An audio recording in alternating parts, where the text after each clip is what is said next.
Hi hello ನಮಸ್ಕಾರ. ನಾನು ನಿಮ್ಮ ಮಿತ್ರ ಮಹೇಶ್. ನೀವು ನೋಡ್ತಾ ಇದ್ದೀರಾ ಸಮೀನ್ ಉಪಮೇಶ್ ಯೂಟ್ಯೂಬ್ ಚಾನಲ್ನ. ಫ್ರೆಂಡ್ಸ್, ಇವತ್ತು Big Boss season 12 episode number 18 ಈ ಒಂದು ಎಪಿಸೋಡ್ ಬಗ್ಗೆ ಒಂದಿಷ್ಟು ಮಾಹಿತಿ, ಒಂದಿಷ್ಟು ಇನ್ಫಾರ್ಮೇಷನ್ನು, ಒಂದಿಷ್ಟು ಊಹಾಪೋಹಗಳು, ಹಾಗೆಯೇ ಒಂದಿಷ್ಟು ಅನಲೈಸ್ ಮಾಡ್ಕೊತ ಹೋಗೋಣ. ಯಾರೆಲ್ಲ ಚಾನಲ್ನ ಸಬ್ಸ್ಕ್ರೈಬ್ ಮಾಡಿದ ವಿಡಿಯೋ ನೋಡ್ತಾ ಇದ್ರು ಅವರೆಲ್ಲರೂ ಚಾನಲ್ನ ಸಬ್ಸ್ಕ್ರೈಬ್ ಮಾಡ್ಕೊಳ್ಳಿ. ಎಪಿಸೋಡ್ ಸ್ಟಾರ್ಟ್ ಆಗ್ತಾ ಇದ್ದಂಗೆ ನಿನ್ನೆ ನಡೆದಿರ್ತಕ್ಕಂಥ ಒಂದು ಗೇಮ್ ಏನಿದೆ ಅದು ಕಂಟಿನ್ಯೂ ಆಗ್ತಾ ಇದೆ. ಗಿಲ್ಲಿ ಅವ್ರದ್ದು, ಕಾವ್ಯ ಅವ್ರದ್ದು ಹಾಗೂ ರಾಶಿಕಾ ಅವ್ರದ್ದು. ಅನಿರೀಕ್ಷಿತವಾಗಿ ಗಿಲ್ಲಿ ಅವರು ಈ ಒಂದು ಆಟದಿಂದ ಹೊರಗುಳಿಯುತ್ತಾರೆ. ಕಾವ್ಯ ಅವರು ಮತ್ತು ರಾಶಿಕಾ ಅವರು ಇವರು ಮುಂದಿನ ಒಂದು ಆಟಕ್ಕೆ ಆಯ್ಕೆ ಆಗುತ್ತಾರೆ.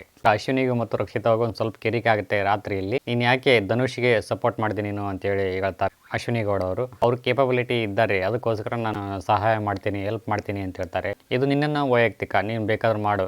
ನನ್ನ ಒಂದು ವೇಯಲ್ಲಿ ನೋಡಬೇಕನ್ನಪ್ಪ ಅಂದ್ರೆ ನನಗೆ ಅವರು ಸ್ಟ್ರಾಂಗ್ ಇದ್ದಾರೆ, ಸೊ ಹಾಗಾಗಿ ನಾನು ಅವ್ರನ್ನ ರಿಮೂವ್ ಮಾಡಿದೆ ತಿಳಿಸ್ತಾರೆ ಅಶ್ವಿನಿ ಗೌಡ ಅವರು. ಸೊ ಇವ್ರ ಪ್ರಕಾರ ಇವ್ರು ಸರಿ, ಅವ್ರ ಪ್ರಕಾರ ಅವ್ರು ಸರಿ. ಸೊ ಬೆಳಗಾಗುತ್ತೆ. ಬೆಳಗಾದ ನಂತರ ಮಲ್ಲಮ್ಮ ಸಿಗ್ತಾರೆ ತಲೆ ತಿನ್ನೋಕೆ ರಕ್ಷಿತಾಗೆ. ಸ್ಟಾರ್ಟ್ ಆಗುತ್ತೆ ಮೋಟಿವೇಶನ್ ಸ್ಪೀಚು ರಕ್ಷಿತಾ ಅವ್ರದ್ದು. ಹಿಂಗೆ ರಾತ್ರಿ ಹಂಗಂದ್ರು ಅಶ್ವಿನಿ ಹಿಂಗಂದ್ರು ಅಲ್ಲ, ಧನುಷ ನಿನ್ನೆ ಆ ನಮನಿ ಕಷ್ಟಪಟ್ಟು ಆಟ ಆಡಿದ್ದಾನೆ, ಕೇಪಬಿಲಿಟಿ ಇದೆ, ಫೈನಲಿಸ್ಟ್ಗೆ ಹೋಗೋಕ್ಕೆ. ನಾನು ಅವ್ರಿಗೆ ಹೆಲ್ಪ್ ಮಾಡಬಾರ್ದಂತೆ. ಇದ್ಯಾವ ನ್ಯಾಯ? ಧನುಷ ಸಹಾಯ ಮಾಡಿದ್ದಕ್ಕೆ ತಾನೇ ಅವ್ರು ಅಲ್ಲಿರೋದು. ಸ್ವಲ್ಪನಾದ್ರೂ ಮನುಷ್ಯತ್ವ ಇದೆ ಇವರಿಗೆ, ಸ್ವಲ್ಪನಾದ್ರೂ ಕರುಣೆ ಇದೆ ಇವರಿಗೆ ಅಂತೇಳಿ ಹೆವಿ ಸ್ಪೀಚ್ ಕೊಡ್ತಾರೆ ಗುರು. ಮಲ್ಲಮ್ಮ ಅಂತೂ ಅಯ್ಯೋ ದೇವ. ಅದ ನಂತರ ಕಂಬಳ ಒಂದು ಆಟದ ಬಗ್ಗೆ ಸ್ವಲ್ಪ ಇನ್ಫಾರ್ಮೇಷನ್ ಸಿಗುತ್ತೆ ಇವ್ರ ಕಡೆಯಿಂದ. ಬಿಗ್ ಬಾಸ್ ಮನೇಲಿ ಇರ್ತಕ್ಕಂಥ ಒಂದು ಚಿತ್ರ ನೋಡಿ ಇದು ಕಂಬಳ ಆಟ, ಈ ಒಂದು ಆಟದ ಬಗ್ಗೆ ಸ್ವಲ್ಪ ಇನ್ಫಾರ್ಮೇಷನ್ ಕೊಡ್ತಾ ಇರ್ತಾರೆ. ರಕ್ಷಿತಾ ಅವರು ಒಂಥರ ನೋಡೋಕ್ಕೆ ಚೆನ್ನಾಗಿತ್ತು ಅಂತ ಹೇಳ್ಬೋದು, ಬಟ್ ತಪ್ಪಾಗಿರ್ತಕ್ಕಂಥ ಕನ್ನಡ ಪದಗಳ ಬಳಕೆ ಮಾಡಿದ್ರು ಅಂತ ಹೇಳ್ಬೋದು. ಇಲ್ಲಿ ಕಂಬಳ ಆಡ್ತಕ್ಕಂಥವು ಎಮ್ಮೆಗಳಲ್ಲ, ಕೋಣಗಳು. ಗೆದ್ದವರಿಗೆ ಅವಮಾನ ಅಂತ ಹೇಳ್ತಾರೆ, ಬಟ್ ಅಲ್ಲಿ ಗೆದ್ದವರಿಗೆ ಬಹುಮಾನ ಅನ್ನೋದು ಹಿಂದೆಡೆ ಅವರು ಮನವರಿಕೆ ಮಾಡ್ಕೊಳ್ತಾರೆ. ಕನ್ನಡದಲ್ಲಿ ಕಂಬಳ ಅನ್ನೋ ಪದಕ್ಕೆ ತುಳುವಿನಲ್ಲಿ ಕಂಬೂಲ ಅಂತಾರಂತೆ. ಅಲ್ಲಿ ಓಡಿಸ್ತಕ್ಕಂಥ ಕೋಣಗಳಿಗೆ ತುಳುವಿನಲ್ಲಿ ಏರ್ ಅಂತ ಅಂತಾರಂತೆ. ಸೊ ಎಲ್ಲೋ ಓದಿದ ನೆನಪು. ಇಲ್ಲಿ ಧನುಷ್ ಅವರು ಫೈನಲಿಸ್ಟ್ಗೆ ಹೋಗಬೇಕು ಅನ್ನೋದು ಇವ್ರ ಆಸೆ ಆಗಿತ್ತು. ಇಲ್ಲಿ ಇವರು ವಯಸ್ಸು ಚಿಕ್ಕದಾದರೂ ಇವರು ತೆಗೆದುಕೊಂಡಿರ್ತಕ್ಕಂಥ ನಿರ್ಧಾರ ಏನಿದೆ ತುಂಬ ದೊಡ್ಡದು ಅಂತ ಹೇಳ್ಬೋದು. ಇದು ಮಾನವೀಯತೆಯ ದೃಷ್ಟಿಯಿಂದ ನೋಡಬಹುದು ಅಷ್ಟೇ. ಈ ಬಿಗ್ ಬಾಸ್ ಮನೆಯಲ್ಲಿ ಸ್ವಾರ್ಥ ಅನ್ನೋದು ಆಟೋಮೆಟಿಕ್ಲಿ ಒಬ್ಬ ಮನುಷ್ಯನಲ್ಲಿ ಆವರಿಸಿಬಿಡುತ್ತೆ. ನಾನು ಗೆಲ್ಲಬೇಕಂದ್ರೆ ಯಾರನ್ನ ಬೇಕಾದರೂ ತುಳಿತೀನಿ ಅನ್ನೋ ಒಂದು ಮನೋಭಾವನೆ ಪ್ರತಿ ಸ್ಪರ್ಧೆಯಲ್ಲಿ ಹುಟ್ಟುತ್ತದೆ. ಸೊ ಇದಾದ ನಂತರ ರಾಶಿಯವರು ಮತ್ತು ಕಾವ್ಯ ಅವ್ರ ನಡುವೆ ಒಂದು ಗೇಮ್ ಆರಂಭವಾಗುತ್ತೆ. ಕಾವ್ಯ ಅವ್ರದ್ದು ಯೆಲ್ಲೋ ಕಲರ್ ಇರ್ತೈತಿ, ರಾಶಿಕಾ ಅವ್ರದ್ದು ಗ್ರೀನ್ ಕಲರ್ ಇರ್ತೈತಿ. ಬಣ್ಣಗಳ ಅನುಕೂಲವಾಗಿ ಒಂದಿಷ್ಟು ಪ್ಲೇಟ್ಗಳನ್ನು ಕೊಟ್ಟಿರ್ತಾರೆ, ಬೆಲೆಗಳನ್ನು. ಅವುಗಳನ್ನು ತಮ್ಮ ಬಣ್ಣಗಳಿಗೆ ಅನುಗುಣವಾಗಿ ಚೇಂಜ್ ಮಾಡ್ಕೊತ ಹೋಗಬೇಕಾಗತ್ತೆ. ಹೆಚ್ಚು ಪ್ಲೇಟ್ಗಳು ಉಳಿದಿರ್ತಕ್ಕಂಥವ್ರು ಯಾರು ಅವ್ರು ಗೆಲ್ತಾರೆ ಈ ಒಂದು ಆಟದಿಂದ. ಸೊ ಈ ಒಂದು ಗೇಮ್ ಮಾಡ್ಬೇಕಂದಪ್ಪ ಅಂದರೆ ಕಾವ್ಯ ಅವರು ಕಲೆಕ್ಟ್ ಮಾಡ್ಕೊತ ಹೋಗ್ಬಿಡ್ತಾರೆ. ಒಮ್ಮಿಂದಲೇ ಲಾಸ್ಟಿಗೆ ಒಮ್ಮೆಲೇ ಹಾಕ್ಬಿಡೋಣ, ಇಟ್ಬಿಡೋಣ ಅಂತೇಳಿ. ಇವರ ಒಂದು ಸ್ಟ್ರಾಟಜಿ ಏನಿದೆ ಅದು ವರ್ಕ್ ಆಗಲಿಲ್ಲ ಅಂತ ಅನಿಸುತ್ತೆ. ತಗೊಂಡೋಗ್ಬಿಡಿ, ಕಲೆಕ್ಟ್ ಮಾಡ್ಕೋಬೇಡಿ ಅಂತೇಳಿ ಧ್ರುವ ಅಂತ ಅವ್ರು ಹೇಳ್ತಾರೆ. ಮಾಡಲಿಬಿಡಿ, ಅವರ ಒಂದು ಐಡಿಯಾ ಸ್ಟ್ರಾಟಜಿ ಇದೆ, ಮಾಡ್ಕೊತಾರೆ, ಬಿಟ್ಬಿಡಿ ಅಂತ ಸತೀಶ್ ಅವರು. ಧ್ರುವಂತ್ ಅವರ ಪ್ರಕಾರ ಹೇಳೋದಾದರೆ ಅವರು ಉಸ್ತುವಾರಿ ಪರಿಸ್ಥಿತಿಯಲ್ಲಿ ಏನಿದ್ದಾರೆ ಕರೆಕ್ಟಾಗಿ ಜಾಬ್ ಮಾಡ್ತಾ ಇದ್ದಾರೆ ಅಂತ ಹೇಳ್ಬೋದು.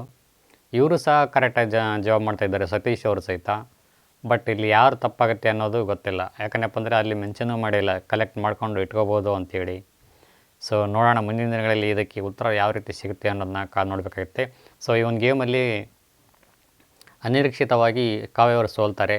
ರಾಶಿಕಾ ಅವರು ಗೆದ್ದು ಮುಂದಿನ ಒಂದು ಹಂತಕ್ಕೆ ತೇರ್ಗಡೆ ಆಗುತ್ತಾರೆ. ಬಿಗ್ ಬಾಸ್ನವರು ಬಂದು ರಾಶಿಕಾ ಅವರಿಗೆ ಕರೆದು ಇನ್ಮೇಲಿಂದ ನೀವು ಉಳ್ಕೋಬೇಕಂತಂದರೆ ಒಂದು ಗೇಮ್ ಮಾಡಲೇಬೇಕಾಗತ್ತೆ. ಗೇಮ್ ಆಡಿ ನೀವು ಇಮ್ಯುನಿಟಿನ ಪಡೆದು ಈ ಒಂದು ಗೇಮಲ್ಲಿ ಮುಂದಿನ ಹಂತಕ್ಕೆ ತಲುಪಬೇಕಾಗುತ್ತೆ. ಈ ವಾರ ಮಾಸ್ ಎಲಿಮಿನೇಷನ್ ಇದೆ. ಯಾರು ಇರ್ತಾರೋ ಯಾರು ಹೋಗ್ತಾರೋ ಗೊತ್ತಿಲ್ಲ. ಒಟ್ಟಿನಲ್ಲಿ ನೀವು ಇರಬೇಕನ್ನಪ್ಪ ಅಂದರೆ ಈ ಒಂದು ಆಟ ಆಡಿ ಗೆದ್ದು ಮುಂದಿನ ಹಂತಕ್ಕೆ ತೇರ್ಗಡೆ ಆಗಬೇಕು ಅಂತೇಳಿ ತಿಳಿಸ್ತಾರೆ ರಾಶಿಕಾ ಅವರಿಗೆ.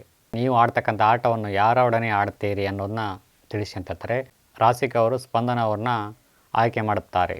ರಾಶಿಕಾ ಮತ್ತು ಸ್ಪಂದನ ನಡುವೆ ಒಂದು ಗೇಮ್ ಆರಂಭವಾಗುತ್ತೆ. ಈ ಒಂದು ಗೇಮಲ್ಲಿ ಉತ್ತಮ ಒಂದು ಪ್ರದರ್ಶನ ತೋರಿ ರಾಶಿಕಾ ಅವರು ಗೆಲ್ತಾರೆ, ಫೈನಲಿಸ್ಟ್ ಆಗಿ ಆಯ್ಕೆ ಆಗುತ್ತಾರೆ.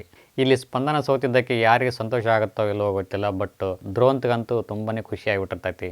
ಜಾನ್ವಿ ಅವರು ಮೇಕಪ್ ರೂಮ್ಗೆ ಹೋಗ್ತಾ ಇರ್ತಾರೆ. ಈ ಒಂದು ಸಂದರ್ಭದಲ್ಲಿ ಅವರು ಹೋಗೋದನ್ನು ರಕ್ಷಿತಾ ಅವರು ನೋಡಿ ಬೇಕು ಅಂತಲೇ ಅವ್ರಿಗೆ ಕೇಳಲಿ ಅಂತೇಳಿ ಇನ್ಮೇಲಿಂದ 12 ಗಂಟೆ ಮೇಲ್ಪಟ್ಟು ಯಾರು ಬಾತ್ರೂಮಿಗೆ ಬರೋ ಹಾಗಿಲ್ಲ, ಅದು ನನ್ನ ಏರಿಯಾ, ಯಾರಾದರೂ ಹೋಗೋರಿದ್ನಪ್ಪ ಅಂದರೆ ಅದಕ್ಕೆ ಮುಂಚೆನೇ ಮುಗಿಸ್ಕೊಂಬಿಡಿ ನಿಮ್ಮ ಒಂದು ಕೆಲಸವನ್ನು, ಅಷ್ಟು ಹೆದರಿಕೊಳ್ಳೋರಿದ್ನಪ್ಪ ಅಂದರೆ ಮನೇಲಿ ಯಾಕೆ ಇರ್ತೀರಿ ಹಂಗೆ ಹಿಂಗೆ ಅಂತೇಳಿ ಇದನ್ನು ಕೇಳಿಸ್ಕೊಂಡು ಜಾನ್ವಿ ಅವರು ಅಶ್ವಿನಿ ಅವರಿಗೆ ತಿಳಿಸ್ತಾರೆ. ಏನು ಮಾಡ್ತಾರೆ ನೋಡೋಣ ತಡಿ ಅಂತೇಳಿ ಹೇಳ್ತಾರೆ ಅಶ್ವಿನಿ ಗೌಡ ಅವರು. ಇದಕ್ಕೆ ಗಿಲ್ಲಿಯವರು ಒಂದು ಐಡಿಯಾ ಕೊಡ್ತಾರೆ. ಇನ್ನು ರಾತ್ರಿ ಒಂದು ಸೀರೆ ಉಟ್ಕೊಂಡ್ಬಿಡು, ಕಣ್ಣಿಗೆ ಕಾಡಿಗೆ ಕಪ್ಪನ್ನ ಹಾಕ್ಕೊಂಡು ದೊಡ್ಡ ಮಾಡ್ಕೊಂಡು ಸ್ವಲ್ಪ ಹಂಗೆ ಚಮಕ್ ಕೊಡು ನೀನು, ನಾನು ಪಂಚೆ ಉಟ್ಕೊಂಡು ತೊಗೊಂತಾ ಹೌಲ ಅಂತ ಬರ್ತೀನಿ, ನಮ್ಮಿಬ್ಬರು ನೋಡಿ ಹಂಗೆ ಭಯ ಆಗಿರಬೇಕು, ಒಂದು ಜೋಕ್ ಮಾಡ್ತಾರೆ, ಚಮಕ್ ಕೊಡ್ತಾರೆ ಅಂತ ಹೇಳ್ಬೋದು. ಈ ಒಂದು ಜೋಕಿಗೆ ಬಿದ್ದು ಬಿದ್ದು ನಗ್ತಾಳೆ ರಕ್ಷಿತಾ ಅವರು. ಅಶ್ವಿನಿ ಅವರು ಮತ್ತು ಜಾನ್ವಿ ಅವರು ಇಬ್ಬರು ಸೇರಿಕೊಂಡು ತಮ್ಮ ಒಂದು ಗೆಜ್ಜೆನ ಇಟ್ಕೊಂಡು ರಾತ್ರಿ ಟೈಮಲ್ಲಿ ಅಲ್ಲಾಡಿಸಿ ಅದನ್ನ ಸೌಂಡ್ ಮಾಡ್ತಾರೆ. ರಕ್ಷಿತಾನೇ ಮಾಡ್ತಾ ಇದ್ದಾಳೆ ಅನ್ನೋ ಒಂದು ರೀತಿಯಲ್ಲಿ. ಸೊ ಇದು ಎಲ್ಲರಿಗೂ ಗೊತ್ತಾಗುತ್ತೆ, ಗೆಜ್ಜೆ ಶಬ್ದ ಬರ್ತಾ ಇದೆ, ಯಾರು ಏನು ಎಂತ ಅಂತೇಳಿ ತುಂಬಾ ಗಾಬರಿ ಆಗ್ತಾರೆ. ಅಲ್ಲ, ಎಷ್ಟು ಡ್ರಾಮಾ ಮಾಡೋ ಅವಶ್ಯಕತೆ ಇತ್ತ ಮನೆ ಮುಂದೆಯವರಿಗೆಲ್ಲರಿಗೂ ಅಂತ. ಎಷ್ಟು ದಿನ ಮಲಗಿದ್ದಾರೆ, ಎಷ್ಟು ದಿನ ಇಲ್ಲದೆ ಇವತ್ತು ಗೆಜ್ಜೆ ಶಬ್ದ ಬರ್ತಾ ಇದೆ ಅಂದಪ್ಪ ಅಂದರೆ ಸ್ವಲ್ಪನಾದರೂ ಡೌಟ್ ಬರೋದು ಬೇಡವಾ, ನಮ್ಮಲ್ಲೂ ಯಾರು ಮಾಡ್ತಾ ಇದ್ದಾರೆ ಅಂತೇಳಿ. ಇವ್ರನ್ನೆಲ್ಲರನ್ನ ಕರ್ಕೊಂಡೋಗಿ ಗಾರ್ಡನ್ ಏರಿಯಾದಲ್ಲಿ ಕರ್ಕೊಂಡೋಗಿ ಬಿಡ್ತಾರೆ. ಈ ಊರು ಬಿಡ್ತಾರ ರಕ್ಷಿತಾ ಅವರು. ಅಶ್ವಿನಿ ಮತ್ತು ಜಾನ್ವಿ ಅವರು ಚಾಪೆ ಕೆಳಗೆ ನುಗ್ಗಿದರೆ ಈ ಹುಡುಗಿ ರಂಗೋಲಿ ಕೆಳಗೆ ನುಗ್ಗಿಬಿಟ್ಟಿದೆ. ಅವ್ರು ಮಾಡ್ತಕ್ಕಂಥ ಗೆಜ್ಜೆ ಏನಿದೆ ಅದು ದಿಂಬಲ್ಲಿ ಅವತಿಟ್ಟೋಗಿರ್ತಾರೆ, ಅದನ್ನ ಇವ್ರು ಕದ್ಬಿಡ್ತಾರೆ ರಕ್ಷಿತಾ ಅವರು. ನೋಡಿ, ಇದೇ ಸದ್ದು ಮಾಡಿದ್ದು, ಇದು ಅವ್ರ ದಿಂಬು ಕೆಳಗಡೆ ಇತ್ತು, ಜಾನ್ವಿ ಅವರ ದಿಂಬು ಕೆಳಗಡೆ ಅವರೇ ಮಾಡಿದ್ದು ಅಂತೇಳಿ ತಿಳಿಸ್ತಾರೆ ಗಿಲ್ಲಿ ಅವರಿಗೆ. ಈ ಒಂದು ವಿಷಯ ಜಾನ್ವಿ ಅವರಿಗೆ ಗೊತ್ತಾಗುತ್ತೆ. ಅಯ್ಯೋ ಗೊತ್ತಾಯ್ತಲ್ಲಪ್ಪ, ಏನು ಮಾಡೋದು ಅಂತೇಳಿ, ಹೋದರೆ ಹೋಗಲಿ ಬಿಡು, ನಾಳೆ ಅವಳೇ ಮಾಡಿದ್ದು ಅಂತೇಳಿ ನಂಬಿಸೋಣ ಅಂತೇಳಿ ಮಲಗ್ತಾರೆ. ಸೊ ಗೈಸ್, ಇದಾಗಿತ್ತು ಇವತ್ತಿನ ವಿಡಿಯೋ ಇಷ್ಟ ಆಗಿದ್ರೆ ಲೈಕ್ ಮಾಡಿ, ಕಾಮೆಂಟ್ ಮಾಡಿ, ಶೇರ್ ಮಾಡಿ ಅಂತ ಹೇಳ್ತಾ thank you for watching. Thank you, bye.